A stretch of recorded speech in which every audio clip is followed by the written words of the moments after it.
Magandang gabi sa uulitin sa mga taga-subaybay sa ating mga subscriber.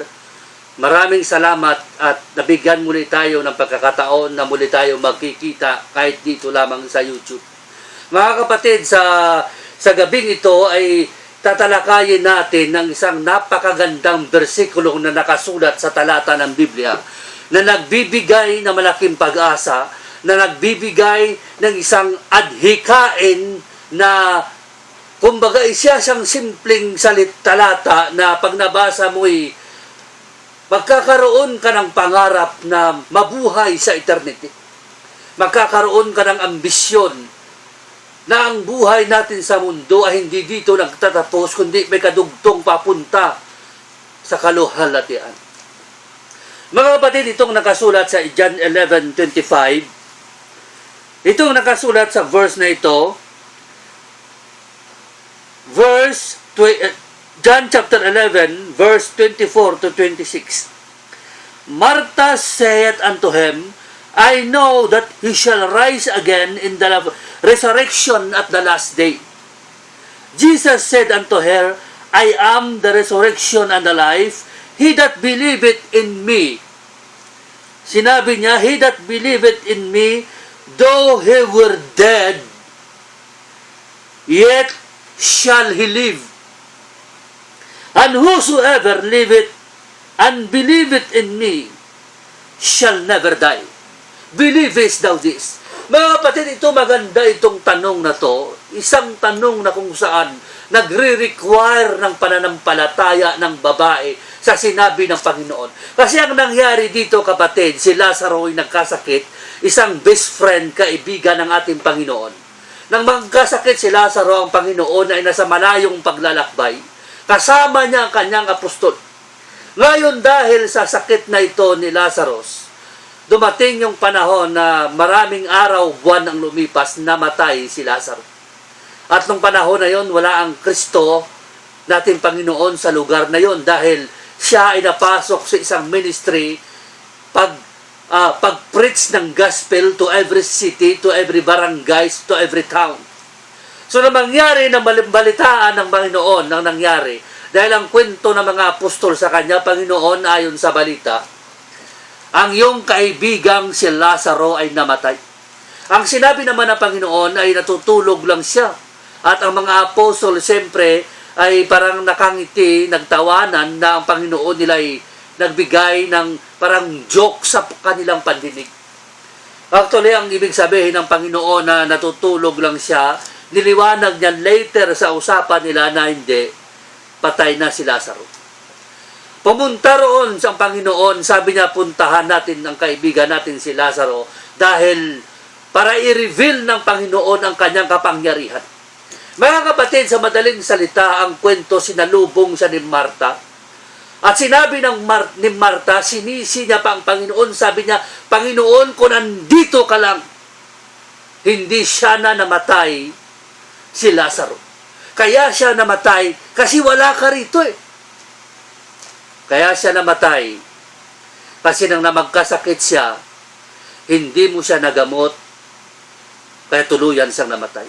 Ikaw ang kanyang inaasahan sa kanyang kagalingan. Ngunit huli na ang lahat, namatay na si Lazaro. Ito'y 3 days nang nakalipas. Mga kapatid, sabi ng Panginoon sa kanya, puntahan natin si Lazaro. Sinabi ni Panginoon kay Marta. At sabi din ng Panginoon, mabubuhay si Lazaro. Now ngayon, ang iniisip ni Marta, siyempre si Marta, alam mo naman, isa sa mga doktrina ng mga Hudyo, natural na yan na pag namatay ang isang tao, mabubuhay siya sa katapusan, sa huling panahon. At ito ang sinabi ni Marta sa Panginoon, Lord, wala akong problema. Nang sabihin mo na mabubuhay si Lazaro, well, I believe that na mabubuhay si Lazaro in the latter days sa pagdating ng tamang panahon. Mga kapatid, sabi ng Panginoon sa kanya, mabubuhay ang kapatid mong si Lazaro because sabi niya, I am the resurrection and the life. He that believeth in me, though he were dead, shall live again. Mga kapatid, ito magandang sinabi ng Panginoon kasi sa pagkakataon na ito, si Kristo ay nagkiklaim na ng total Godhead sa larangan na ito. Ang Panginoon natin ay nag-aangkin ng kapangyarihan. Sabi niya, I am the life. He is the source of life. He is the origin of life. Pwede niyang bigyan ng buhay ang tao sa paraan, sa anumang oras na gusto niyang gawin.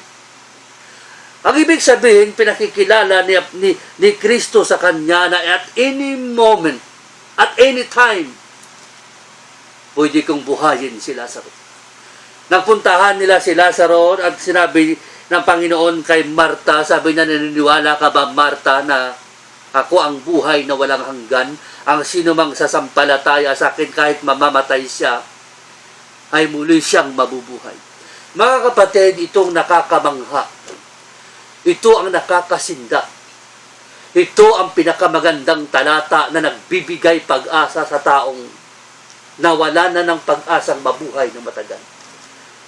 Kumbaga, ang buhay natin dito sa kapatid, dito sa mundo, kapatid, hindi ito ang katapusan pag namatay tayo.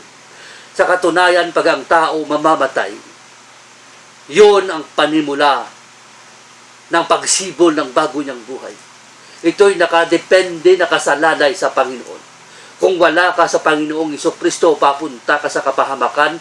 Kung nasa Panginoong Kristo ka, kung mayroon kang relasyon sa Panginoon, tinanggap mo siya, nagsisi ka ng iyong kasalanan, sumampalataya ka sa Panginoon, maisasama mo, makakasama mo ang Panginoon sa buhay na walang hanggan, sa kanyang kaharian. Mga kapatid, ang tanongin ni Kristo, si Marta, naniniwala ka ba na ako ang buhay na walang hanggan, ng kahit sinong taong sumampalataya sa akin, kahit mamatay siya, ay mabubuhay muli? Mga kapatid, itong sagot ni Marta, isang sagot na napakagandang sagot. Isang sagot, bunga ng kanyang pananampalataya, bunga ng kanyang paniniwala, isang sagot, kapatid, na bunga ng kanyang pag-ibig sa Panginoon. Pag-ibig ng Diyos sa kanya at ang pag-respond niya sa gospel na ito, sa mensahe ng Panginoon, ay bunga rin ng pag-ibig niya sa Diyos. Mga kapatid, itong sinabi ni Marta, she saith unto him, Yes, Lord, I believe. Thou art the Christ, the Son, which should come into the world. Mga kapatid, ganito. Si Marta naniniwala na ang Panginoong Jesucristo ang tagapagligtas na bumaba sa sanlibutan. Naniniwala si Marta na ang Diyos mayroon siyang anak at tinatawag ng Biblia, He is the Son of God. Jesus Christ is the Son of God. I believe, Lord, sabi niya. Sa madaling salita, mga kapatid, pinaniliwanag ni Kristo kay Marta, sabi niya, namatay ang iyong kaibigan na si Lazaro. Ang kaibigan kong si Lazaro namatay, it is for the glory of God.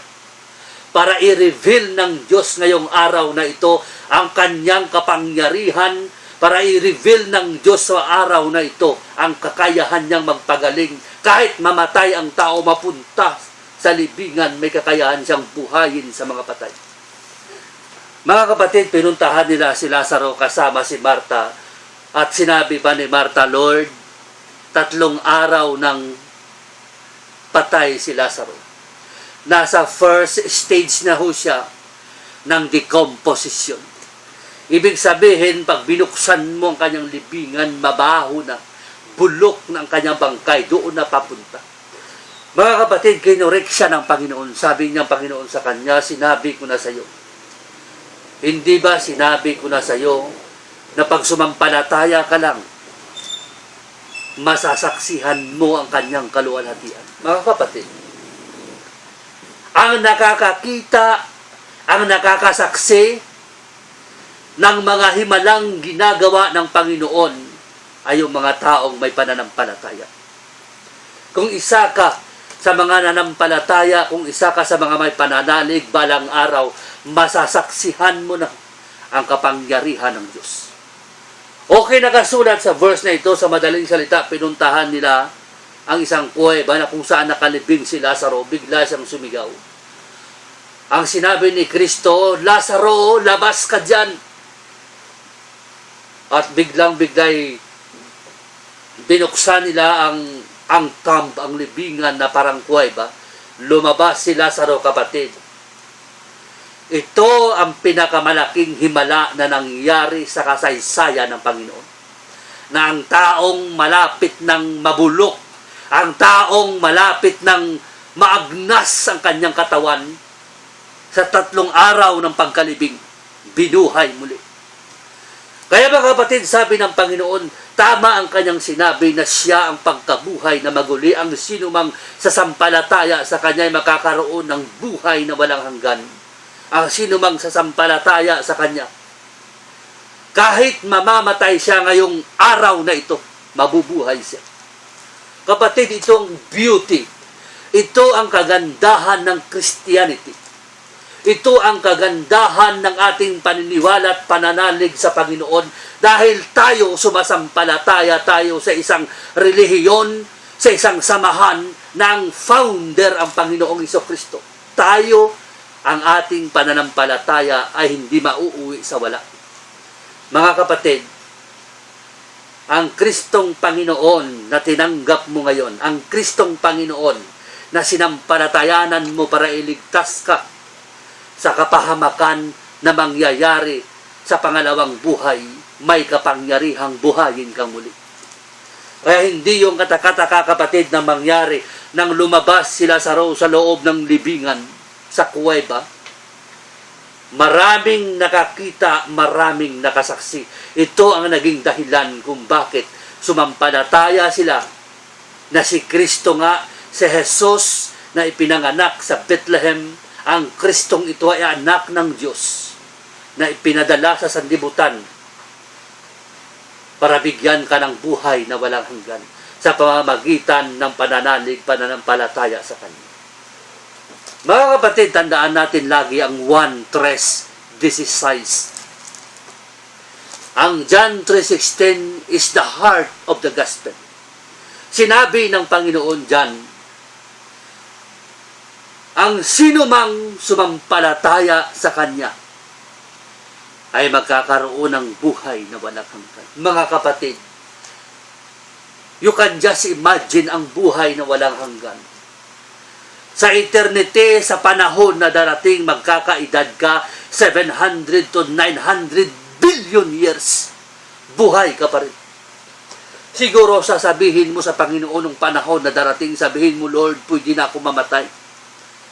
Yung edad kong ito ay sapat na sa akin para mamatay na ako. It's more than 900 billion years now. Mga kapatid, alam ko isa lang ang isasagot ng Panginoon sa iyo. Nang edad mo ngayon, 900 to 100 billion years, o higit pa ron, sasabihin ng Panginoon sa iyo, hindi.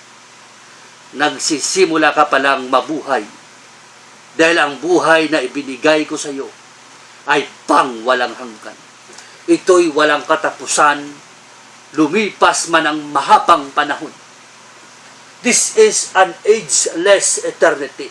From eternity to eternity, mabubuhay kang kasama ang Diyos. Kaya itong pinakamahalaga, kapatid, na ngayon mayroon kang pagkakataon na ang Kristong ito'y paniwalaan mo, ang Kristong ito'y lapitan mo, manalangin ka, tanggapin mo siya, sumampalataya ka sa Kanya, dahil ang Kanyang sinasabi kailanman ay hindi kasinungalingan. Ito ang aking natutunan sa pag-aaral ng Biblia sa mahabang panahon.